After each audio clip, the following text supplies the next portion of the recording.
Welcome back, brethren, sisters, brothers. Glory and honor to our Father who blesses us and guides us in the way we should go by his spirit of perfect righteousness and by his Messiah, Yahushua, as well as his word. Greetings and blessings to his name. Greetings to all of you. Welcome back. We're going to continue now in Deuteronomy chapter 24. We're dealing with divorce, marriage and divorce. We dealt with the woman in terms of her dignity, her cleanliness, her fidelity, and how the woman is a representation of the nation.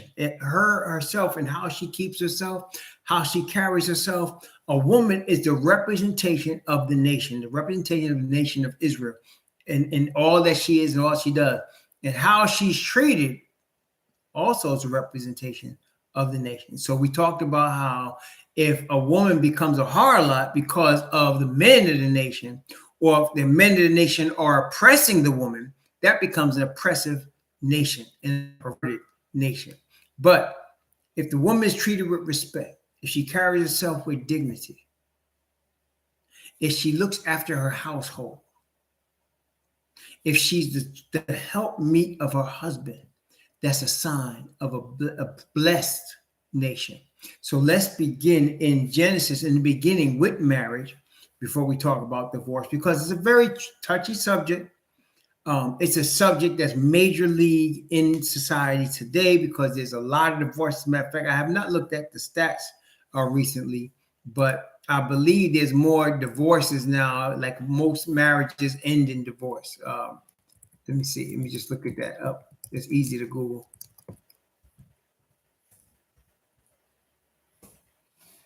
See, percentage of divorce.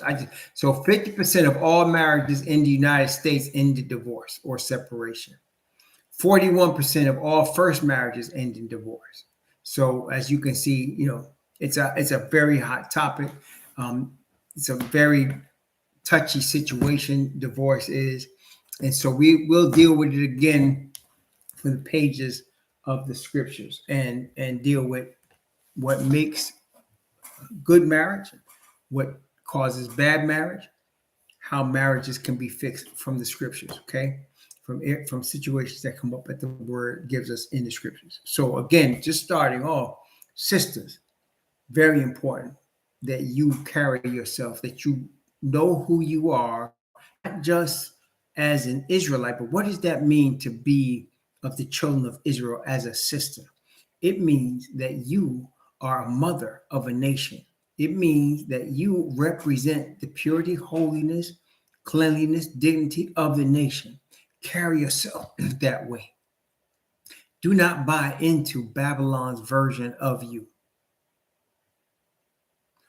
on any level.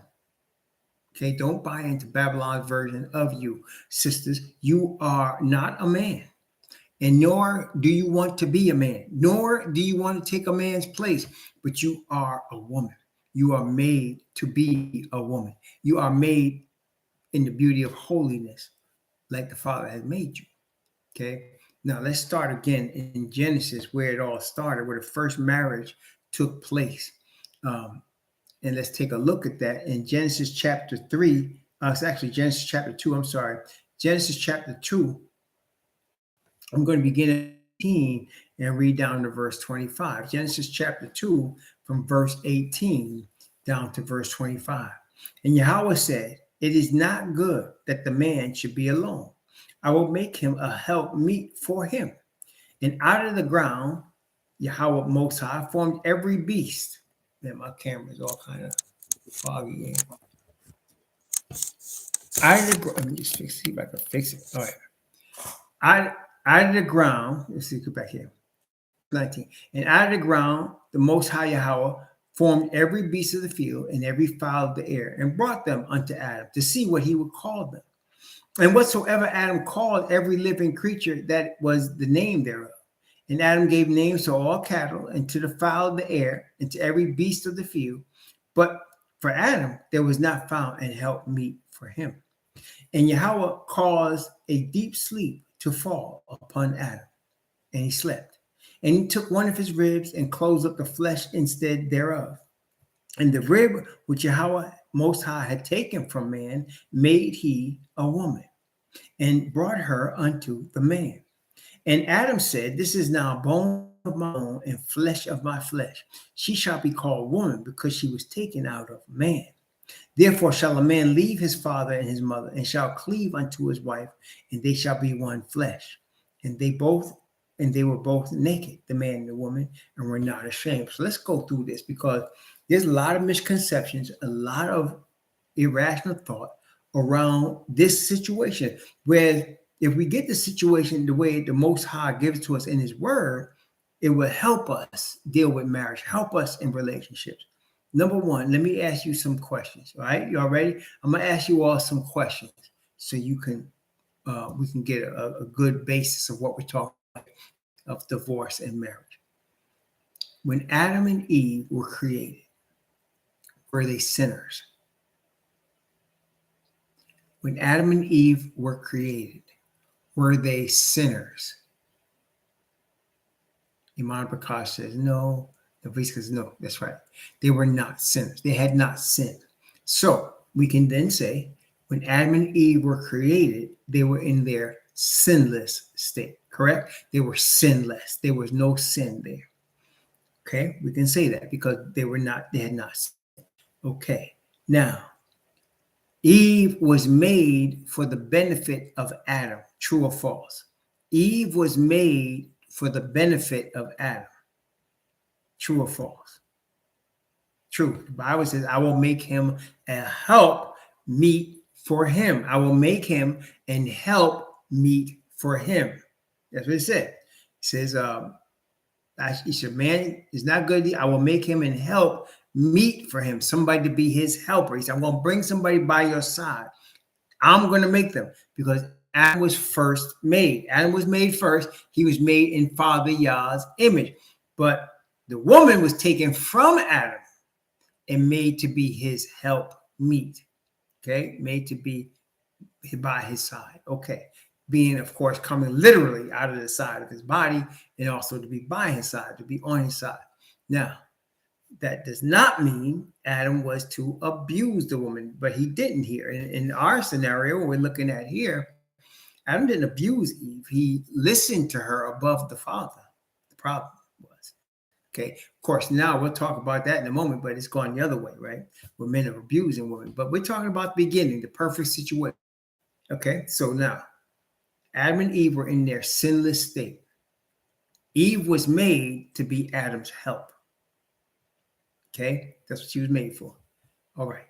Now, in this sinless state, as helpmeets, they were also naked and not ashamed. What is naked? So we have to understand, most people think, well, because it says they were naked, you should walk around on earth with no clothes on. That's not what it means. That means they weren't wearing physical clothes, but the Bible says that being in the image of Yah, it says that they were covered in light. Yah is light, and in him is no darkness at all. They were not clothed with physical clothing that you need to put on and make and sew and wear. They were clothed with light. So they didn't have man-made clothing on. They were clothed with perfect light and righteousness of the Father. So let's talk about this now. Just from this stuff, what we have right now. Do you think it's good if the man and the woman come together in their sinless state? Would it be good for the man and the woman to come together as husband and wife in their sinless state? Yes, it would be good. So now we understand off the bat. If you're single and you would like a spouse, you should both be in your sinless state. Correct? Right? So if you're single or you're divorced and you're starting over and you're looking for a spouse, you should both be in your sinless state. Now, that's right. They should both be, and they should have an understanding of that. You don't think Eve was understanding? She was made by the Father from Adam's rib. Okay. And not only that, if you're going to be a spouse, we went back to the point that we said Eve was made for Adam. So, brothers, when you are ready, the Most High has a help that's made for you. Sisters, when you are ready, the Father has a man that you were made to be his helpmeet. You were brought into existence for him. You just don't know it. But you were brought into existence for him. And when you come together, it should be in a sinless state. Now, what about the brother or the sister that is married and that comes to the truth of who they are after the wedding, after they have been married? Maybe even they have children together, and one of them wakes up and realizes who they are. What do they do about the unbelieving spouse? Well, first, what you don't do is try to force your religious beliefs on your spouse, because you didn't come together under those conditions. Does that make sense, brethren? You don't force your religious beliefs on your spouse because you did not come together under those conditions. That wasn't the conditions. And by the way, a marriage is a contract. They make you sign stuff with the state in our day and age, but even before that, it's an agreement, a contractual agreement you guys are coming together on, okay? And so your agreement did not include your awakening if you awakened after you got married. Your agreement did not include you awakening. Okay, you did not have agreement that said, well, if I awaken, then we'll get divorced. I'll get somebody that's awakened with me. That wasn't your agreement. So it wouldn't be fair for you to expect your spouse to be under an agreement where you are a new person. And that's what happens. When you come to the truth, you're a new person. So what does that mean to the spouse that's not the believer?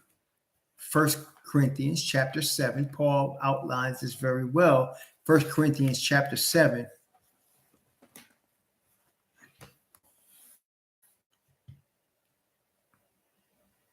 Now, many people read this, and again, because of Christianity, they don't understand what they're reading. But according to what we are reading here in both Genesis and we're going to read in Deuteronomy, you will, by the grace of the Most High, have an understanding. When Paul was writing to the Corinthian people that were believing in the Hebrew Messiah, it was all of their expectation that they would see Messiah in their lifetime. Okay, you have to understand it. It was all of their expectation. They weren't expecting, at least at this point. Later on, Paul learned more, but at this point, he wasn't expecting to have to go centuries without Messiah. He was expecting Messiah to return in his lifetime. That is why, if you understand that, when you're listening to the writing or reading the writing that he writes, that's why he says it. So let's take a look at it. I'm going to start at verse 6. 1 Corinthians chapter 7, beginning at verse 6, reading verse 6 and 7. But I speak this by permission and not of commandment. I would that all men were even as myself, but every man has proper gift of Yah, one after this manner and another after that manner. So he's like, he wishes that everybody would remain unmarried. Now, if everybody remained unmarried, there would be no further race of people. There would no further human beings, because nobody would have any children, nobody would get married, everybody would die. Well, why would he say something like that? Because he was dedicated to the cause of righteousness, and he expected Messiah to return in his lifetime. Okay, that's why he would say stuff like that. He expected Messiah to be back. He wasn't expecting him to be dead for centuries and then come back later. He was expecting it to be happening soon. Okay, he thought that this message he was given was the final warning message, and he was that's why he said that. Okay, and again, there's nothing wrong with him. And he said it. Notice he said, "I say this by permission, but not commandment." In other words, it's nobody commanding you to be by yourself. Now, we know certain churches that do prohibit men and women from being married, aren't there? There's certain churches that make it a commandment, the commandment of men, don't they? But the Father doesn't do that. And Paul is saying, I'm not doing this by commandment. I'm just doing it because I can say it. But I would like that all people be like me. But again, he was expecting the return of Messiah. He was just given over to working for the cause of righteousness in Messiah and Israel. Okay, let's continue. Verse 8, I say therefore to the unmarried and widows, it is good for them if they abide even as I. See? So he wasn't trying to cause people to be lonely and cause them to not get they loving if they wanted loving. He was expecting Messiah to return and everybody with him. He was expecting that. So he was telling them it'd be good if all y'all just be focused on the cause. No worry about getting a spouse. Okay. It's late now, right? That's what he's trying to say. Okay. Time is far spent, is late. In fact, another place he wrote, the return is closer now than when we first believed. See, because he thought it was coming soon. All right, verse 9. But verse 9 he says, but if they cannot contain, let them marry, for it's better to marry than to burn. What does that mean? Better, you love this person loves you, but your pastor's saying y'all shouldn't get married. No, you can't do that. He says, better for you to get married, right? Go ahead and get married. All right. Verse 10. And unto the married I command, yet not I, but Yahweh. Let not the wife depart from her husband. And if she depart, let her remain unmarried or be reconciled to her husband. And let the husband put away his wife. Now we're talking about two believers. We're talking about two believers in Father Yahweh's righteousness. He's saying, if y'all in Father Yahweh's righteousness and you want to be obedient to your father, you stay together. Don't put them away. Okay? Verse 12. But to the rest speak I, not Yahweh. If any brother have a wife that believeth not, and she be pleased to dwell with him, let him not put her away. So your woman was not, you and your woman were not in the truth when you got married. You did not marry her. Your contract did not include anything about changing, but you have changed. Okay? You've become born again in the spirit. That does not mean your wife needs to leave you. Notice the way it says it here. If any brother hath a wife that believeth not, and she be pleased to dwell with him, let him not put her away. So if she wants to stay with you, she said, I don't care about this crazy religion you in. I still love you. Don't divorce her. Does that make sense? If she is saying, I don't care about how you change, these crazy Bible studies, you listen to this crazy man, I love you, I want to stay with you, I want you to be my husband, don't divorce her. Okay? Then he switches it around, verse 13. And the woman which hath a husband that believeth not, and if he be pleased to dwell with her, let her not leave him. See, so opposite. So now the woman's recognizing who the Israelites are. She comes to Father Yah's perfect righteousness, but her husband ain't with it. What's this crazy religion you doing? I don't know what this crazy religion, but I still love you and I want you to stay with me. Well, then you stay with your husband. That makes okay. Okay. But he covers the other part. Verse 14. Well, he said, verse 14, for the unbelieving husband is sanctified by the wife, and the unbelieving wife is sanctified by the husband. Else were your children unclean, but now they are holy. So, because you have a believer or a person that came to the truth after they were married and you had children, the Father will sanctify and bless your whole family, including your unbelieving spouse, because you're there. And why? Because remember, the issue was whether they wanted to stay with you. That's the issue. So now you decide, I'm going to follow Father Yah. I'm going to follow his word. My wife doesn't want to. And your wife says, yes, I don't want to, but I love you and I want to stay with you. That means she is not. This is the thing. Now, it gets deep. Let me break it down for you. Messiah say, he that receiveth you, receiveth Messiah. And he that receiveth Messiah, receiveth the one who sent Messiah. That's what he said. So if your wife is saying, I don't know about this crazy religion, but I love you and I want to stay with you, she don't realize in receiving you, she's receiving your Messiah and she's receiving your Father.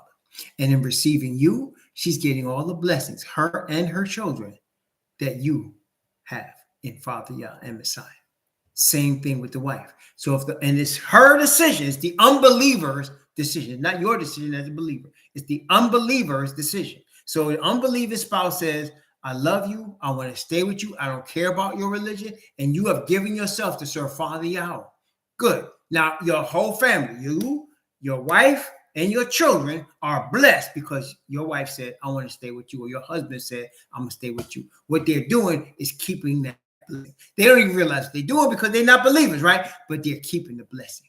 They're getting the blessing that comes on you, on the whole family, because when they receive you and say, I love you, I want to stay with you, it's like Ruth. Y'all remember Ruth?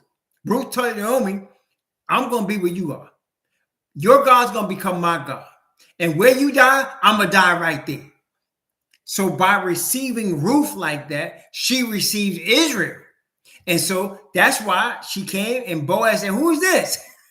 Who that? and he said, you get grain from my field, all you want, take what you want. And they later on got married, right? Right. See? So she was blessed. She connected with Naomi. She would not let her go. Well, brethren, let me tell you, an unbelieving spouse that says to you, I don't want to divorce you, even though you're crazy in this religion and everything. I don't know about this Sabbath. I don't know about all this, but I love you and I want to stay with you. That person has just received a blessing by receiving you. They receive Father Yah and they receive the blessings. Now, on the opposite now, they could also say, I don't want to be with you no more. If either you give up this religion or you give up me and you decide to stay with the word and with the truth, they could go and you could remarry. They could go. Okay. Let's let the word tell us that. 1 Corinthians chapter 7, verse 15. But if the unbelieving depart, let him depart. A brother or a sister is not under bondage in such cases, but Yah hath called us to peace. For what knowest thou, O wife, whether thou shalt save thy husband? Or how knowest thou, O man, whether thou shalt save thy wife? But as Yah hath distributed to every man, as Yahweh hath called everyone, so let him walk. And so ordain I in all the churches. So, brethren, if the unbeliever leave, you are permitted to marry again. And then he'll say, I think it's in the same group of verses, but he says, if you marry in Yahweh. In other words, you don't go marry another unbeliever, no matter how much you like him. You marry a person in their sinless state. You understand? So if your spouse is I'm sorry, this religious thing is crazy. I don't know what you're doing. I think you've lost your mind. I'm going to move on. Okay. You can get married again. The believer spouse can get married again. But you want somebody in their sinless state. Okay? You want somebody in their sinless state. I'm trying to find this. It's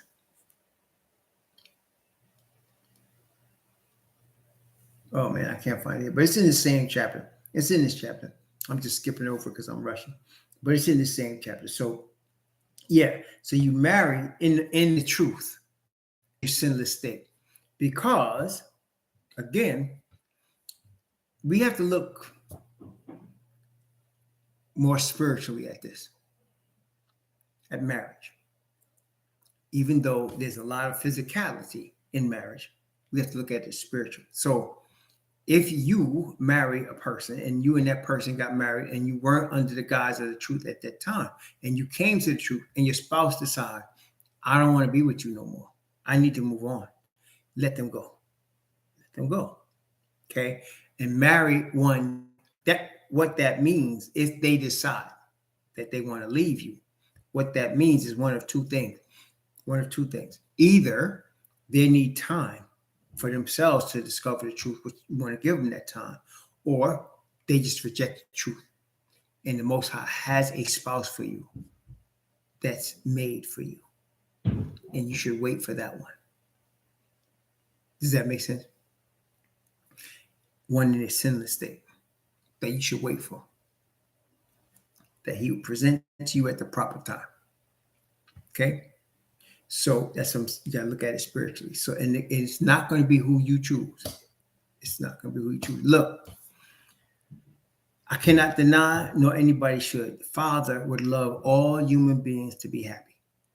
He wants everybody to be happy, right? I mean, it's the Father of light. He wants everybody to be happy. But also, we have to understand, as human beings, we don't always know what's going to make us happy, especially in matters of love. We are so perverted in sin that we don't always know what's going to make us happy. We think we know. We think it is. Okay. A man can say, oh man, if she looked like this, that, and that, that's going to make me happy. And he can get this, that, and that, and still not be happy. Or she could say, I want tall, dark, and handsome. That's going to make me happy. And he can get tall, dark, and handsome and have hell to pay. And you know what? Look at the people that have been in these situations. Younger people who are not married yet. Look, talk to the people, talk to the elders and sisters that have been in these situations. Listen to them. Listen to them. Because they know what they're talking about. They tell you, listen. I remember like we said, I'm with this girl, and you know, she was all that. But I came to Christ. And an elderly lady, and I always believed in listening to my elders. I did a lot of stupid things in my life, and I thought a lot of dumb ways. One thing I did right, when I went to church, I sought out the older people. Young people would get to me and say, why didn't you never hang with us? And I would say, because I can't learn nothing from y'all. I could learn from these people. And I wanted to learn. So this one older lady, man, she was like 70-something years old. She said, you know, you and her get along and be good. Y'all are together. She said, but it could be that the Lord says this. And you got to be ready. And it hit me. I said, oh, shoot. And it really hit me. It's not what I want. It's what the one I claim to serve wants. And him, he didn't want me with that girl. So I broke up with her. It was hard. I ain't gonna front, it was hard. I broke up with her. But he brought me something that he had ordained from before the foundation of the earth to be mine. I would have never found her if I'd have stayed with the girl I shouldn't have been with. Later on, I found out she got married. She wouldn't have found her spouse if she had stayed with me. See? So it's important that we follow the Father's will. Okay? Yes, right. We're not always going to understand. But what we really need to know if we're marrying somebody is that for 100% surety, it's the Father's will. And the only way, I remember I was fasting and praying during my courtship with my wife. We got married I realized I was going to marry her in 84. Yeah, it was like March of 84. And we got married in December 84. We had planned on getting married in 85, but I told you about the situation that happened that caused us to have to push the date up. But I was fasting on Tuesdays and Thursdays, and I was praying 3, 4, 5 times every day. I was so scared. I wanted to make sure it was the Father's will. And he kept giving me dreams. He kept sending me his spirit. He kept having things come to me to show me this is her. I needed to know that. Okay. And brethren, I'm telling you, once you come to a conclusion that this person is for me, and I think this person went for me, you better pray and fast. Because something this important, there is no way Father's going to let you go on your own. He loves you too much. You decide to serve the perfect righteousness. He's going to let you know. The question is, will you receive it? That's the true question. Will you receive it? Because he don't want no divorce. He's not into that. He hates divorce. Bible says it. I hate putting away is what he said. I hate putting away. So he don't want divorce. Especially as he brought you together. So you want to make sure that you're supposed to be together. Now, I'm talking about when you both are believing. If you out there running a fool and you get something that had a short dress on and you wanted it, you got it. Or the woman sees something on you that she wants and she got it. That don't mean it's going to stay together. that's built on sand. No, it's got to be built on the spirit. Okay, it's got to be built on the spirit. And whenever you're coming to this truth, man, and your wife says, I love you, I don't care about your religion, I want to stay with you, she loves you. She loves you. Or she recognized, I can't make it without you. In either case, she's showing, I want to be with you. And if your wife or your wife say, I don't care about your religion, I love you and I want to be with you, she loves you. Or that husband say, I want to be with you, he loves you. I don't care about religion, I'll do whatever. I love you, he loves you. Brethren, let me tell you something. I ain't got to say to y'all, true love is a hard thing to find. It's a difficult thing to find in this earth. It's a difficult thing to find. Okay. They might be, listen, there's more handsomer guys out there than me, there's no doubt. And they'd be a lot of them were like my wife. But none of them are made for her but me. I'm the only one made, designed, created for her. Well, can I meet Miss America, Miss Universe? Will Holly Berry knock out my door tomorrow? Will Selma Hayek knock out my door tomorrow? Maybe. But Selma Hayek, Holly Berry, any other fine wasn't made for me. The one that's made for me is the one that was given to me. And I will never have anyone, or Monica McNutt, that's right. If Monica McNutt goes upside down here and say, hey, listen, I heard that you liked me. You know, Monica wasn't made for me. I can admire that she's a beautiful woman. But the one made for me is the one I have. And there's nobody else on the planet that can do for me what she's made to do for me. There's nobody that will love me the way she loves me. And brethren, there's no price you could put on it. Really, right? There's no price you could put on it. There's nothing in this earth that can really, because just like I say, like, if the woman is a representative of the nation and the man is representative of the Most High, and you come together under the command of the Most High, because you're supposed to be together, like this bone of your bone, flesh of your flesh. There's going to be times when you're going to, wish it wasn't that way. But there's other times where there's nothing like it, where there's just nothing that can compare to it. That is a thing, a bond, a love that cannot be described adequately when it's right like that. Okay.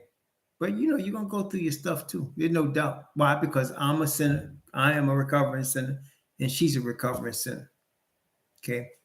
But one thing that keeps us and that will keep you, if you both are assured by the Father that you're supposed to be together. And if you're a believing man and that woman said, I don't care about your religion, I'm going to stay with you, she loves you. She loves you. And vice versa. You're a believing woman and your husband says, I don't care about your religion, I'm going to stay with you. I love you. He loves you. Okay. Now, this is not talking about abusive relationships. That's uncleanness. Or control freaky ones. Y'all know about the control freaks, right? Trying to control your mind, trying to make decisions for you. That's not a marriage.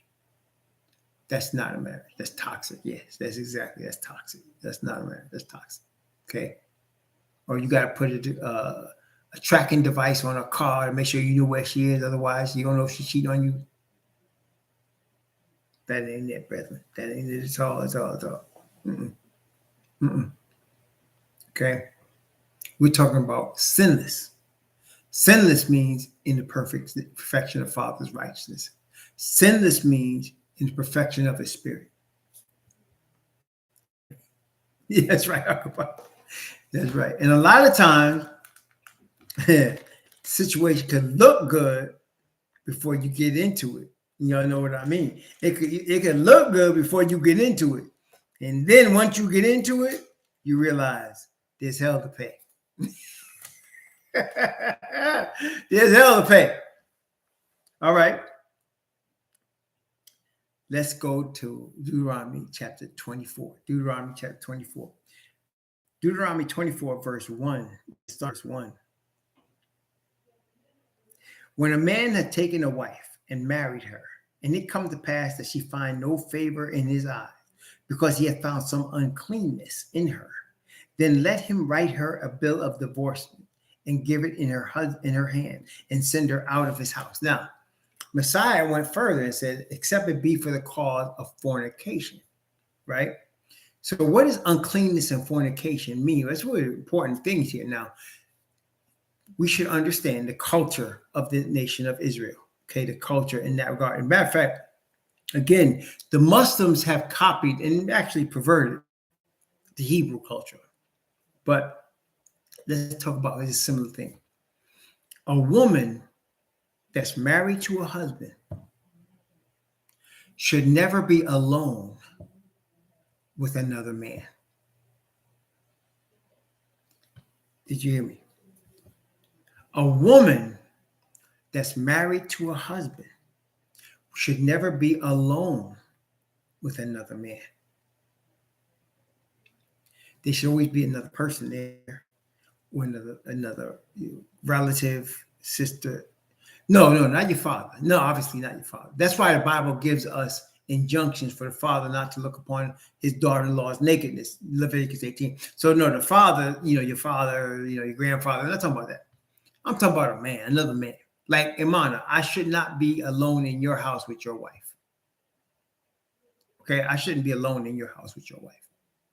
I shouldn't come over your house and it's just your wife there. And she said, well, he's not home right now. You want to wait inside?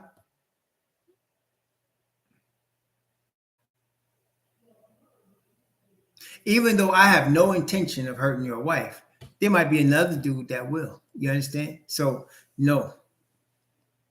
Now, for this cause, that was uncleanness in the Bible. So no, he didn't have to actually have sex with her. If she was in his house with another man, that's a problem. Not his father, his brother. That's a problem. Your next door neighbor should not be in your house with your wife by herself. No. Never. That's a problem. Okay? That's a problem. Not in the company of no man by herself. No. Okay? That's what we're talking about. So you hear what the Bible say. Avoid the very appearance of evil. Did you see it today?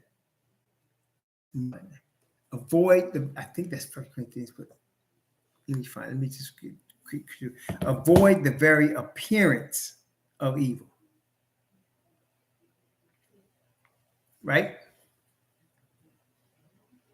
So we don't, that's what it's talking about.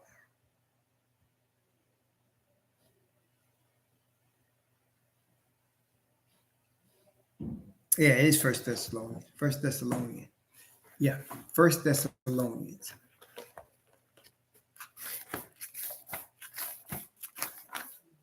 Yeah, man, you don't know. I mean, brothers mean well.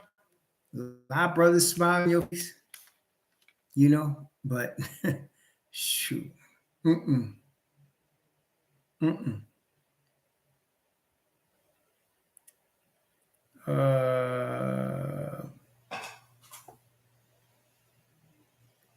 This chapter 5. Oh, here it is. Here it is. It's 1 Corinthians 5:22. Abstain from all appearance of evil. Abstain from all appearance of evil. That's right. So that's what we're talking about. That's what we're talking about. And yeah, no, it's not your dad that you're talking about. We're talking about, no. For example, let me ask you a really crazy question, but you'll understand the point. So there's a man, you grew up with this man. You guys were actually friends once. Maybe you played ball together. You found out later that this man went to jail for child molestation. He liked little boys and little girls. You didn't know it growing up. And then he went to jail. Now you have little boys and little girls. That's yours. You want him babysitting your little boys and little girls? You want him to say, yo, remember we say, yeah, you got to go to the store. I'll watch your little kids for you.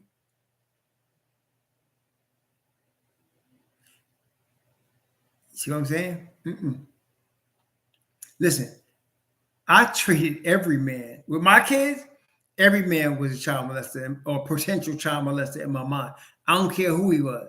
My daddy could come, but outside of that, no, you couldn't watch my kids. No, no. See, no. So that's what I mean with wives. Same thing. No, you can't wait in here for my husband. I'm by myself in here. You can't wait in here. You can't come in here. And nor should a man be asking, why can't I come inside? What you mean, why you can't come inside? You can't come inside. In fact, if they ask that question, there's a problem. Okay. So uncleanness can mean various things. That's one. It could mean also the obvious act of having sex with somebody that's not your spouse. Okay. But it could mean various things. It could mean you lied on your husband. You lied. You went and put his name on something and you lied to get money. That happens though. There's all kinds of problems that create issues like that. Okay. So that's what we're talking about.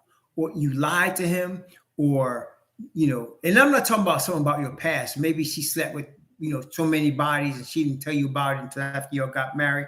She wasn't obligated to let you know everything about her past like that. I'm not talking about that. I'm talking about something like you're married and she lies stuff. It messes you up. You can't trust her.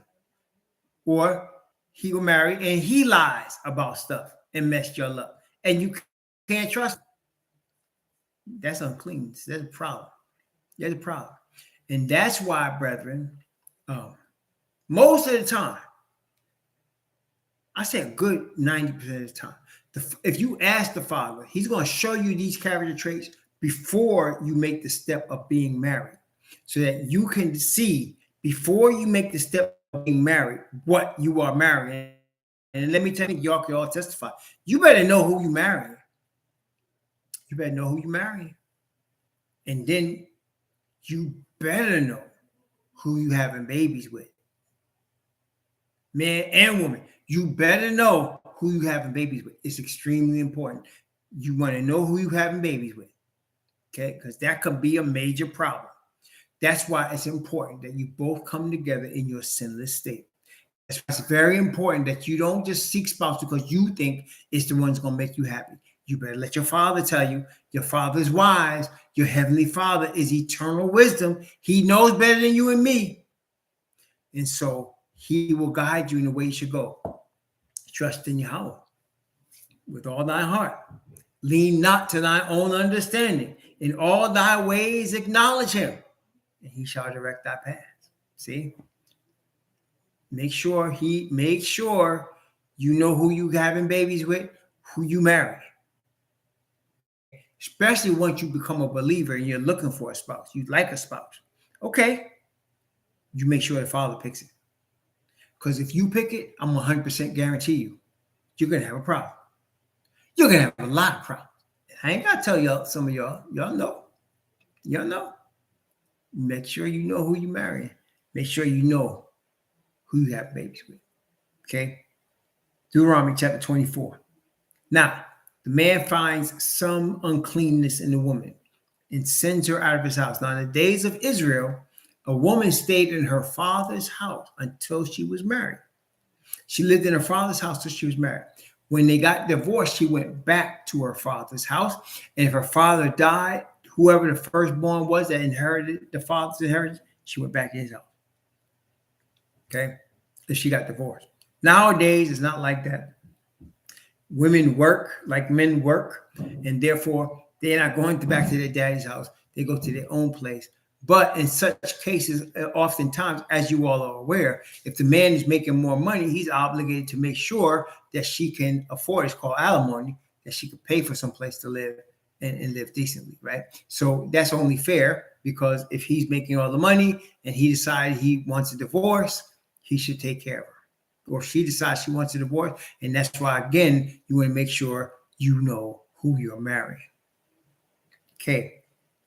Deuteronomy 24, verse 2 and 3 and 4. Actually, 2, 3, and 4. And when she is departed out, she may go and be another man's wife.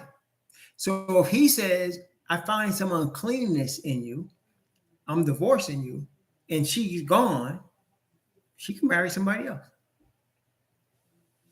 Okay, she's not prohibited according to the word of the Father. Some people say, well, Messiah say, if you commit adultery, if you divorce a woman and marry a divorced woman, it's adultery. Yep. But he's allowing you this case because he's saying, okay, you messed up on your first trip. You had an Israelite husband, didn't work out. Okay, you can get married. And he wanted to divorce you. It's not you asking for the divorce. He wanted to divorce. Okay, you can marry him. But make sure, as the Bible says, in the Lord, make sure you're both in sin state. Okay. Verse 3. And if the latter husband hate her and write her a bill of divorcement and give it in her hand and sends her out of his house, or if the latter husband die, which took her to be his wife, her former husband, which sent her away, may not take her again to be his wife. So once that husband says, I wanted a divorce, there's no going back. You ain't playing no flippant mess here. You can't go back and forth. You want to make sure you don't want to be with her anymore? Okay. Don't think later you can come back. You can't. After that, she is defiled, for that is abomination before Yahweh. And thou shalt not cause the land to sin, which Yahweh thy Most High giveth thee for an inheritance. See? So you're not supposed to be switching wives, going back and forth with the same woman. But we all know that does happen, doesn't it? But once you come to the truth, now this is Israelite teaching. You're an Israelite. We're not talking to you as a heathen. You might have did all kinds of things as a heathen before you came to the truth. But once you come to the Israelite truth and you're looking at your judgments, commandments, it starts from there. Okay. So you might have done foolishness before, but the Most High has forgiven you for that. That's why you repented, right? So now you're starting fresh. And that's the thing about Father Yah and Messiah Yahweh. He gives you what? A fresh start. See? So everything you've done before, okay, that's before. Let's start from now. You're giving yourself to the truth. You're getting a fresh start. Don't mess up. Make sure you know who you're marrying. Make sure you know who you're having children with. If you should be married, or if you shouldn't be, or if you should have children, or if you shouldn't. Well, sometimes it's too late. You don't already had them, right? So, yeah, make sure you know who you marry. Your father. Okay, make sure you know who you marry. Okay, verse 5. Now, this is an important point right here. Verse 5. I'm gonna end up on this one here. Verse 5, because we started a new thing after that. Verse 5. When a man hath taken a new wife, and he shall not go out to war, neither shall he be charged with any business, that he shall be free at home 1 year, and shall cheer up his wife, which he hath taken. Okay. It's very important that the husband and wife, when they come together, be given space. Some families be getting involved too much with newly married people and don't give them their space. You gotta give them their space. See, he said he should be free at home with her. That doesn't mean he doesn't work. What it means is give them their space. They need space to learn each other. You understand? They have to learn each other.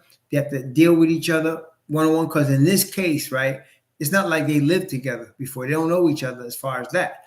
She has to learn him. He has to learn her. Okay? And it needs time. It needs time and space. That's it.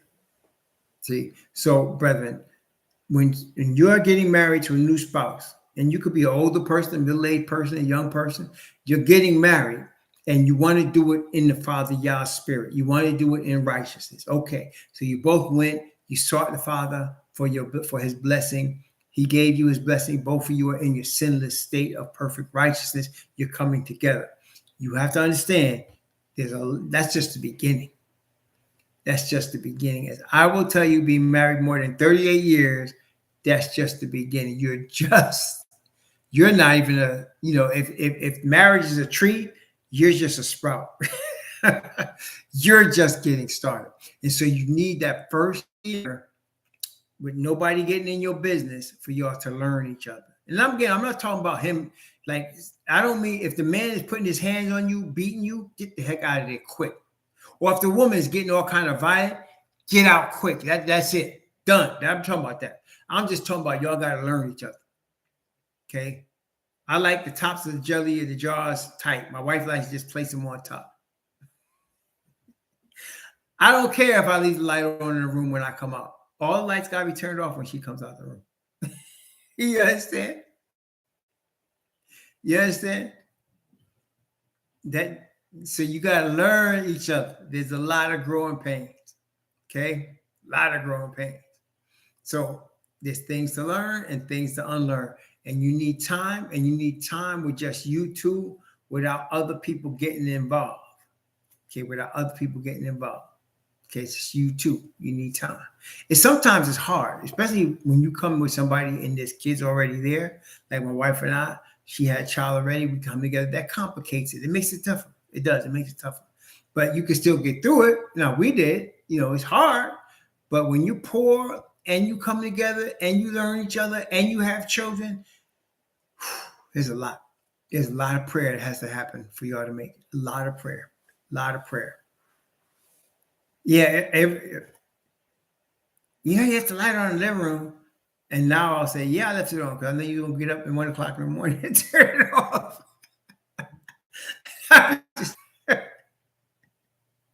Oh, gosh.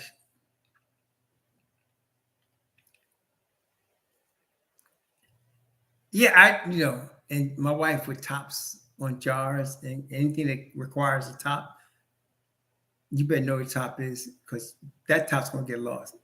I tell you right, that top's going to get lost. Forget it. You forget it. Forget it. We even had to have a special drawer for tops because my sister would just, I don't know, something with tops, man. I don't know what it is. You know what I mean? But, whew, anyway. But, yes, you're supposed to take time with your new spouse, just you and that spouse, if at all possible. Sometimes it's not possible because you got children already. But if you don't have any children or if your children grown, make sure you take that year, you and your spouse. Don't be having a whole bunch of company all the time. Have some, but I'm saying you got to take time where it's just y'all two learning each other's habits, learning each other's likes, dislikes, getting used to each other, accepting each other. It takes time. And he's saying at least a year. It's going to take more than that. But a year that's just introductory. Year is the introductory course to your spouse. That's just the introductory course. You still got to go through the several chapters. Believe me. Yeah. Me too. I pick up by the lid, and I've learned to stop doing that because if I do that, the jar's going to break. Or I'm just going to have a lid because it's not going to be on tight. But see, that's my wife though. See, that's her. I wouldn't have it any other way. Because I often think about it. What I want her to be my perfect robot? I mean, come on. Then she wouldn't be her. I need to be her, right? And she needs me to be me, right? It's things I do get on her nerve, right? Like I said, if I see this light right here, if I walk out this room and leave this light on, when she's walking by, she's gonna come in and turn this light off.